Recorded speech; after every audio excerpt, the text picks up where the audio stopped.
Hey guys, welcome to FPG. Today we're gonna take a look at some more Warhammer, specifically into the Realm of Chaos Nurgle. I'm pretty excited about this because ever since I saw Nurgle, I was pretty into it. So without further ado, let's get right into the heresy, shall we? Here we go. Ooh, already looking amazing. While the demons and creatures of all the four Chaos Gods are terrifying and monstrous to behold, they are amazing. Those created by the plague god Nurgle are undoubtedly the foulest and most disgusting. If not in mind, then certainly in body. Their corporeal forms, as they march forth from the Garden of Nurgle deep within the Realm of Chaos, are bloated, corpulent and ripe with countless horrific diseases.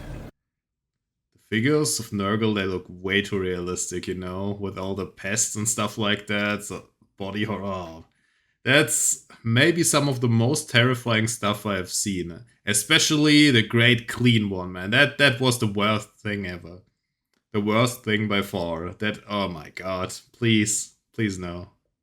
They are harbingers of decay and rot, heralds of misery and hopelessness, and only the purest of warriors can stand against them.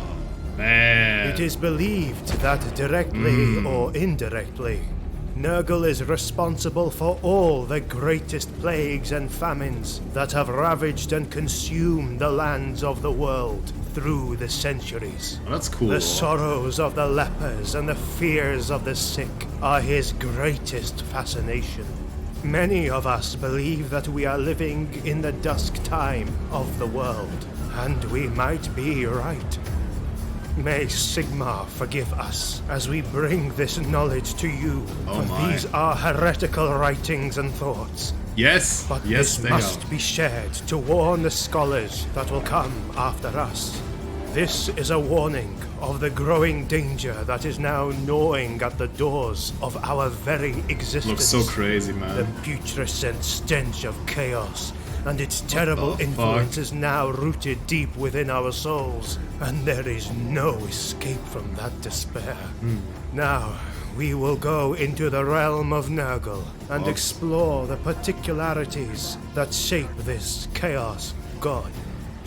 May Sigmar protect us as we go deep within the Realm of Chaos, and may he guide our souls as we traverse this unforgiving place. You know, what I find so insane about him is he's not only working like a lot of other stuff from Warhammer with the body horror, but also especially with grossing out people, you know, really, really gross stuff. It's just, let's go. Let's go. Oh, great Nurgle, accept this offering of blood and filth. Witness my devotion and send your might to slither through my clotted vein. Ooh. Priest of Nurgle. The Plague God's realm is depicted by scholars and historians as a gigantic, monstrous garden of unimaginable foulness and rampant life. They look happy. Time and space shrinks and expands in this place, as so does life and death. To be trapped in the gardens of Nurgle is to be imprisoned in an incomprehensible realm of suffering and despair. Unimaginable pains and diseases break the will and strength of any being for what feels like an eternity. And uncountable are the souls that have been lost as they surrender themselves. Are those insects mostly, you know, like mosquitoes to spread diseases, or something like pest flies and stuff like that? To Nurgle, screaming for some respite and deliverance from their suffering. Nurgle, as the generous god he is, answers quickly to these damned souls, and he gives his gifts to them, to the horror of the supplicant souls. Nurgle does not offer a cure or respite. He is the cure. Far from it. Instead, they are given a strength to endure even more pain, the resilience to become one with the torment. The plague god does not allow his subjects to die. All They swollen walk the up. gardens as infected beings, not alive, but not dead, and they roam Yay. them, spreading and mixing diseases as they go. Amidst fetid swamps and twisted plant life, demons of all shapes and forms trudge and gamble as the land and even the elements themselves are constantly twisted and reborn again and again in a never-ending cycle of disease, death, and Hell yeah. rebirth. It is a place of never-ending agony and despair. Creatures rot, only to be reshaped again, given new life, just to Love be that. broken and consumed again moments later. The giver of life and death is generous, and nothing is ever wasted. That looks just Only so sick. reborn as different manifestations of disease. All the Nurgle designs, man. It is said that Nurgle's power is the one that most fluctuates of all the 4 Chaos Gods. Ooh, really? It is apex, when the metaphysical epidemics ravage the world, and even the stars themselves, they fall into remission as the tides of sickness burn themselves out. Old school drawings. Yet, his powers rise again as the sickness and corruption begin to spread once again, consuming it all. Entropy is everlasting, as is the presence of Nurgle in the realms. That's so warped and crazy. Really love his The designs. domain of Nurgle is full of impossible displays of colors and beauty that betray the horrid perversions that lie within its plague-smothered Is inhabitants. that a tongue? Those who survive long enough to explore the garden may discover the fields of tongues rotting under the influence of Nurgle's latest experiments, Yummy. or trees composed entirely of mortal flesh. Wait, what? As the experiments of the Plague Father change, so too do the fetid lands he commands. At the pinnacle of the god's power, his tendrils can be found snaking into the lands of his brothers, their reach ever expanding alongside his power. That's cool. In times of devastating pandemics, his power has even grown to overshadow his Chaos brothers, earning their respect and trepidation, as well as their hate and revulsion. So whenever pest and stuff is havocing around, his domicile basically grows. That's interesting.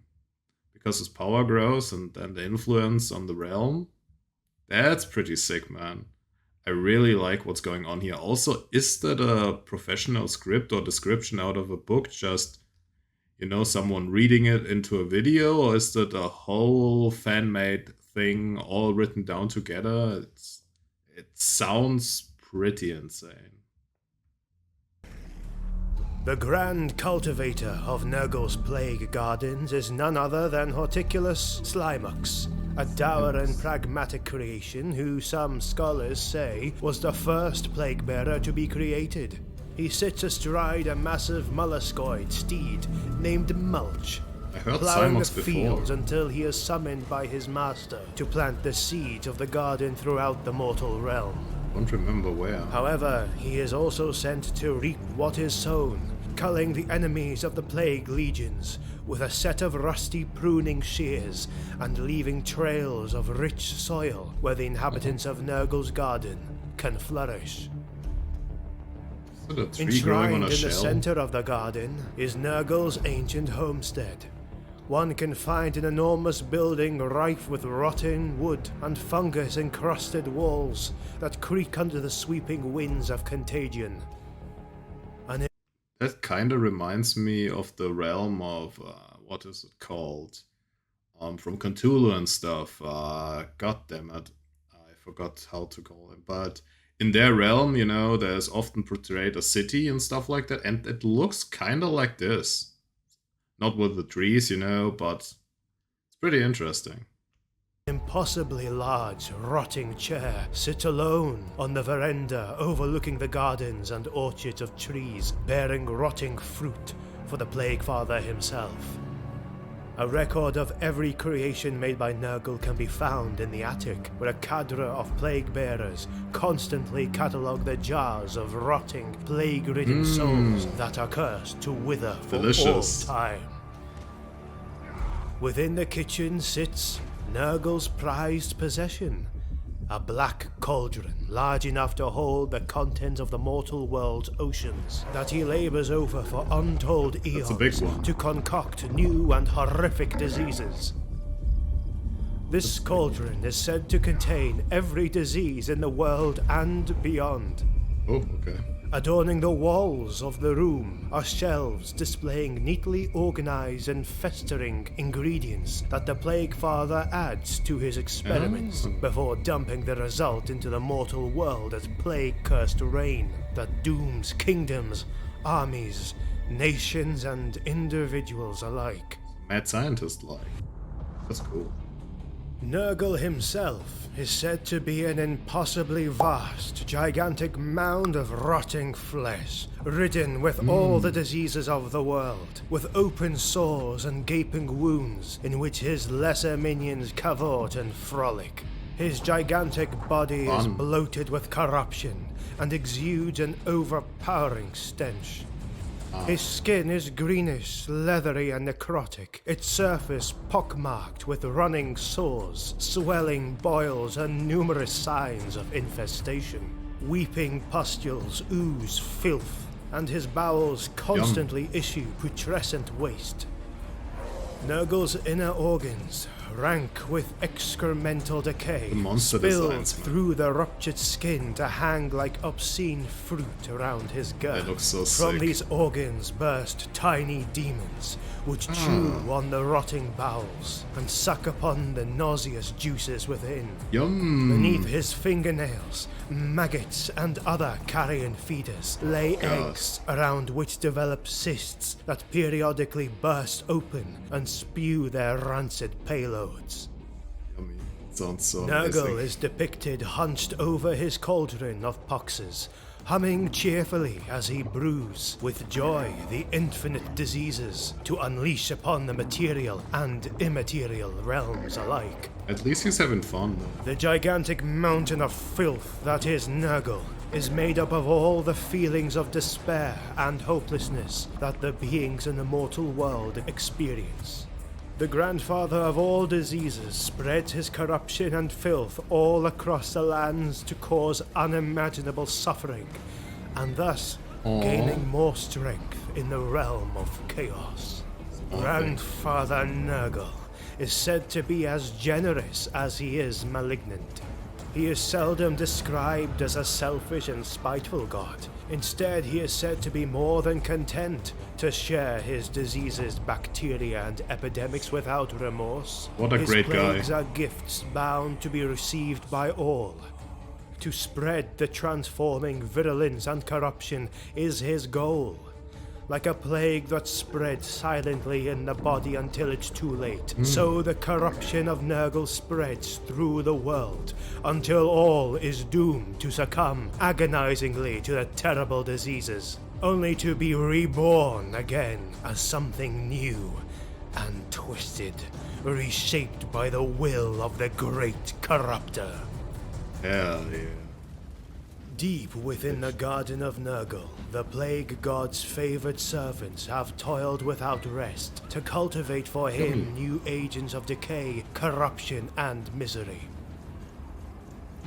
The greater demons of Nurgle are amongst the most horrific creations known to the Great mortal unclean realm ones. and the warp alike. The form and personality of a great unclean one is Yes. a near replica of their creator, with leathery skin and horrific wounds that leak chunky and poisonous pus. They are bloated mounds of flesh and That's so rot, cool. but they are no mere brutes. What the hell? Each is a shrewd, cunning creature, a capable warlord and sorcerer full of strength, dark humor, and Nurgle's most That guy looks crazy. Also, like, with a building in him, a bridge. That looks crazy, man. And also the head of the old sorcerer and stuff like that. The face inside his arm. That's just crazy. These designs, man. People are so creative. It's amazing. Every time I see something new like that, it's just so fucking creative. Potent plagues. Nurglings burst from the pustules, coating the necrotic organs that drape through their rotting skin, left to an existence of being crushed, eaten, or shaken free to spread pestilence. The air around these monsters is corrupted with every contagion known to the Dark God, and they waddle across the battlefield, muttering jokes so foul that the souls of any who hear them shrivel. They command their armies with joy in their twisted souls. Can you imagine? Their paternal bond they share with those they command leads them to be sentimental about the accomplishments of those who call the Great Unclean Ones Father Nurgle. While the Great Unclean Ones focus on spreading the diseases of Nurgle far and wide, the one named Kugath has all his attention focused on creating the perfect plague, the epitome of disease, a pox so powerful that it can even infect the gods themselves. Kugath has been known in history by many names: the Plague Weaver, the Poxmaker, the Fetind Brewmaster, and many more names and titles. So does every great unclean one basically have his own name, own personality and stuff like that? Or is it more like some are more, accomplished and sentient than other? Do they have a different level of intelligence? Like just basically their base race, but they can evolve above that and become very well known, skilled in a specific thing? Or Scholars of all disciplines shiver when they hear this name spoken aloud. On his quest for the ultimate disease, he is one of the most willing of Nurgle's demons to go out into the mortal realms to test his creations and to gather subjects He's and having ingredients fun, man. for his unique and horrific Love it. experiments. There is no count as to how many toxic creations have been brought to existence by the twisted combinations that Kugath brews in his cauldron. This unholy being is forever fascinated by the breeding of new and virulent life, and the thousands of subjects he has caged in his putrid mansion, mortal and demons alike, are his ingredients. Sounds like a great guy to me. Rotigus Rainfather is another extremely dangerous being. He is a dark magus that uses rituals and arcane knowledge to spread Nurgle's vile diseases. Like a warlock. They may not necessarily look it, but great unclean ones are dangerously intelligent. They are scientists, horticulturists, and biologists at heart, and they love delving into the natural order of things and finding new ways to turn things to ruin and rot. Rainfather, bringer of plenty, we beseech you, bathe us in your rain, cool. and to you our praises will be offered. The bulk of Nurgle's army is populated by plague bearers, horrific creations that personify all that the Dark God is, with their cyclopean faces, weeping sores, and bloated forms that have split to reveal the rotting entrails within. They are created from the tainted souls of mortals who were slain by the most horrific of the god's creations, Nurgle's rot. A disease that causes one's body to swell and rot like a corpse, yet keeps them from death until they welcome the disease into their soul and submit themselves to Nurgle for all eternity. Those who have distinguished themselves in the service of the Lord of Pestilence are granted a rotfly to use as a mount, a beast of Nurgle that has festered malice in its soul, and has been betrayed by those it holds in confidence.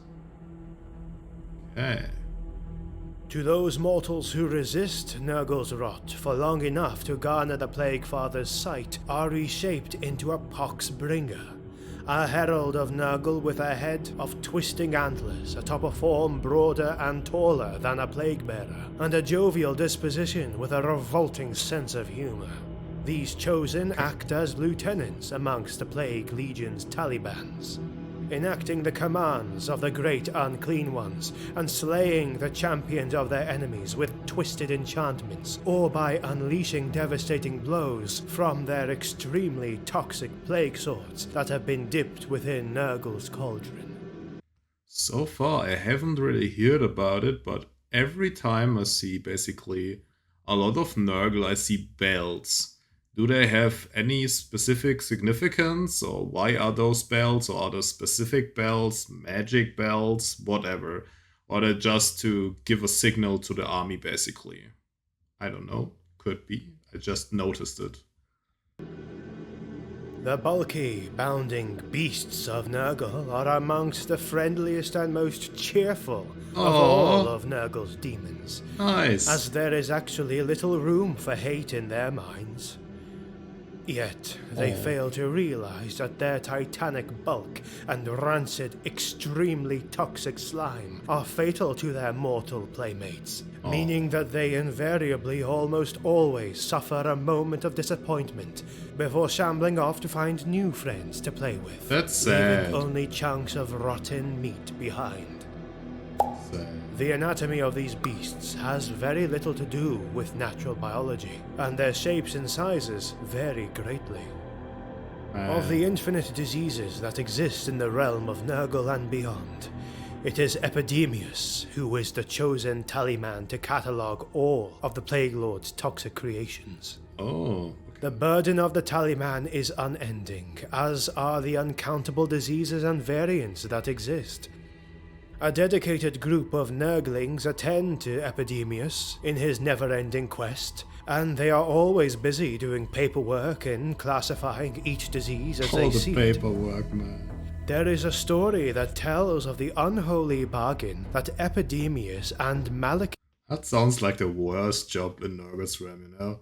Keep track of everything, write everything down. Just an office job in Nurgle's Realm, and the others are having such fun, and they are sitting there, have to keep track of everything. Made. That's fucked up. In the year 635 of the Imperial calendar, the Taliman of Nurgle appeared in Nagaroth, seeking to claim the soul of accursed Malekith as payment for dark alliances of the past. Ooh. Safe behind powerful sorceress wards, the Witch King set his armies against Epidemius. However, prepared for treachery, the plague creature soon countered by calling a great host of his own. Ooh. For a year and a day, Nagaroth was ravaged and torn between those two mighty armies. The war only ended when Malekith offered the souls of 10,000 kin in his stead. The offer was greedily accepted by Epidemius. Oh my. Oh. The existence of the Plague God is as much a product of Nurgle won fear, again. horror, revulsion and despair that is felt and manifested in the mortal world. This can explain why his mortal servants and warriors of chaos who worship Nurgle appear so wretched and disgusting to all sane eyes. No. Their purpose is to inspire fear and terror, as it is to spread disease and suffering, and they do so very effectively. They're great looking.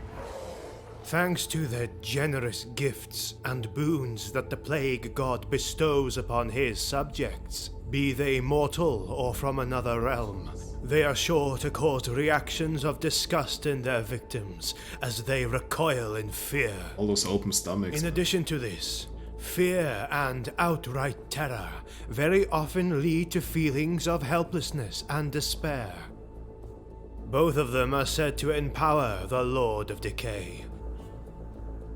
These plague flies But are why huge. would any mortal want to worship Nurgle? Because it's fun, Of man. all the Chaos Gods, The Lord of Decay seems the most abhorrent and disgusting, as all his servants are rotten and diseased. But he's a nice Turning dude. to his worship is to embrace decay and disease wholeheartedly. Perhaps it is the resilience that Nurgle gives to his followers, the thing that draws them in. The strength to endure anything, and the knowledge that nothing would be able to break them, as Nurgle provides all the resilience one might need to endure and face any challenge. Sounds cool. This can be one reason, at least maybe for the most ambitious of beings, seeking an upper hand against their enemies. Again, those bells. But the most accepted theory is that subjects that give themselves to the Plague God do so as a final pledge, as a supplication for mercy and a demand for deliverance against the terrible consuming diseases that Nurgle releases upon them. Oh, okay.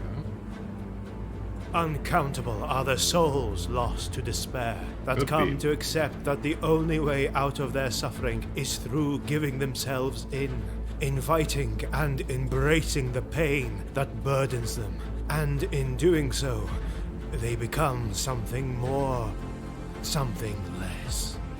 An avatar of Nurgle, Hell a yeah. spreader of disease, another vector for the infinite poxes that need to be gifted to more and more subjects. There it is. I see a world drowned in fire and plague, where madness is the only reason, and death is the only respite. Riders. An army of Nurgle is one of the most horrific things to witness as a human being.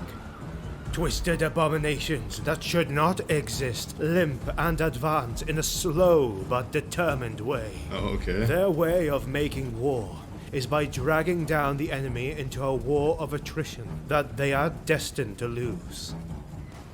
Being disgustingly resilient and extremely poisonous to their core, the armies of Nurgle can withstand tremendous amounts of punishment as they spread the thousands of diseases that will eventually bring the enemy down in an agonizing pain. When a host of Nurgle approaches, the first thing one notices is a bowel-loosening foul odor that makes all around sick before they even get into contact. The sky Amazing. darkens as thousands of black flies choke the air, announcing the arrival of the demonic hosts of the great grandfather Nurgle. Trees twist as if in pain, and the land turns dark. Terrified we were. Are the other demons immune against that? Or are they also affected? Or are they just, if they fight, this is not a factor, but it's a factor against all the mortal races and stuff like that? That's interesting. But still would have held our ground had the demons attacked with only blade and fang. Yet as they approached, a strange madness filled our ranks. Men who had been comrades for decades tore at each other's eyes and throats. Yellowed pus and plump maggots dribbled from the wounds in a ceaseless flow, until the ground was slippery with the putrefaction of our comrades. His Those of us that descriptions. survived were too busy retching and voiding our bowels to look to our own defense.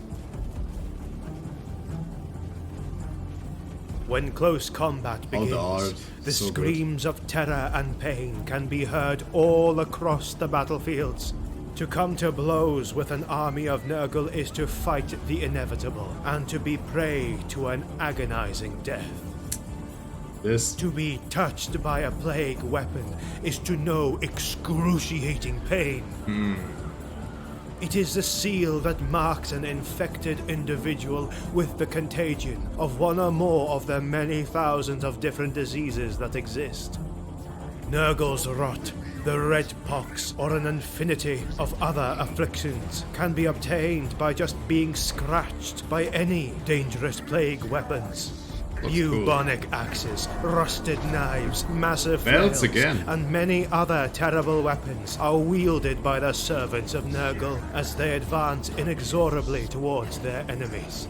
Just When having the a party, doomed man. foes of Nurgle faced their inevitable downfall, thousands of diminutive Nurglings swarm over their bodies, picking at Nurglings. eyeballs and playing all manner of foul games with the discarded entrails. How fun. Plague and Iron. In the year 111 of the Imperial calendar, a great demonic horde advanced and corrupted everything in their path over the World's Edge Mountains, bringing ruin in its wake. Not one single demon led this massive horde, as it was too numerous to be guided by a single will. But it was Kugath Plaguefather who led the attack on the dwarf capital of I saw that, I Karazakarak, think. the mightiest of dwarf holds, just as he had done 5,000 years before. Under the Plaguefather's direction, the demons assailed the dwarf defenders with every contagion ever to curse the world. Many honorable dwarfs fell to the contagions, most of them suffering a slow and agonizing death. Others quickly consumed by strange infections that seemed to devour them alive. His descriptions are crazy. Also, it sounds like, especially in the Warhammer Fantasy universe, it sounds even worse than in Warhammer 40k. Because they don't have all the, medicine and advancements. So it sounds basically like fighting living bioweapons. Which in itself is kind of super horrible, and I don't know how to, how would someone be able to fight that? It sounds basically impossible to me. If something is just very strong, a monster, a demon, thirsting for blood, coming for you, super strong and stuff like that, okay, yes, you could beat it. But beating basically an army of bioweapons, that just sounds insanely hard and crazy. It's just, if you think about medieval times, the Black Death, ruined so much, and there was no way to beat it in any way. It's just a little bit insane. I have no idea how someone would ever win a battle against a Nurgle army, especially in the fantasy universe. That's very interesting. The toll was great. Yet, as in Kugath's last assault on these grounds, the tenacity and stubbornness of the dwarfs proved too much for even his most prized and exotic plagues. Oh? The demons breached 3 layers of the defense mounted up in Karazakarak, but 4 others remained unsullied by their hands. Okay, never mind. The terrible siege was eventually lifted, and Kugath himself was banished by the stout and vengeful arm of King Stromny Axehand. That's insane. Fear is the first step on the road to his hell. Oh. And hopelessness Never mind, I is guess. the chair in which he binds his slaves. Sorrow is his nourishment. Horror gives him form. He is our impotence to resist the ravages of time. And he is our morbidity. Nurgle is the nauseating lord of the plague, who is always festering and corrupting everything, spreading and rotting crazy. entire civilizations. He is the architect of all rot and corruption, be it physical, moral, or ideological. Okay. It is he who unleashes the terrible diseases that take such horrific toll on the inhabitants of the old world and beyond. And who can claim that he is truly free from his grasp? True. If psychological counts, basically no one. Wow. That's impressive. Now that was just crazy impressive. I had no idea about most of this stuff. And it's so interesting to learn about them. I'm also interested if there are videos, about the other 3. About all the Chaos Gods basically, their armies, their goals, their strength, their weaknesses. It would be pretty interesting to know about them. I just started with Nurgle because it was recommended and I'm a pretty big fan of Nurgle, so it made sense to me. Also for the dwarves, did they use any kind of, tricks? Like I said, it sounds pretty crazy to me to beat an army that's basically living bioweapons. Or was it just the walls? They couldn't penetrate the walls, but you could just, wait it out, starve them out, infect them slowly. I don't know why they lost the battle, basically. But still, it's super interesting that the dwarves did this. This is pretty impressive, to be honest. And I would like to know more about that as well. So if you have any insight on this battle or stuff like that, just put it in the comments. It would be interesting for me to know about that. But yeah, that's all from me. There's a lot more to come, and I see you in the next one. Bye.